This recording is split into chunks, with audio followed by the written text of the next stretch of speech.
Welcome to PointWise's Tutorial Tuesday, where we show you how to use a feature or demonstrate a technique in just a couple of minutes.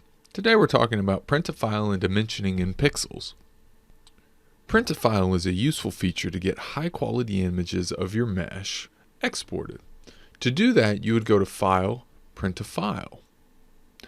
And if you want to change how those files are exported, you'd go to Print to File Setup. And when I say how, I mean you can change the colors in the foreground, you can change the colors in the background, and you can control the size.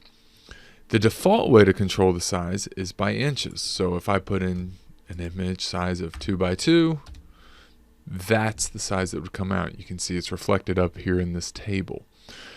A 2 by 2 image actually correlates to a 144 by 144 in pixel size.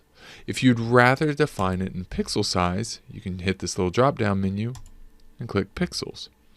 These settings will save when you click OK.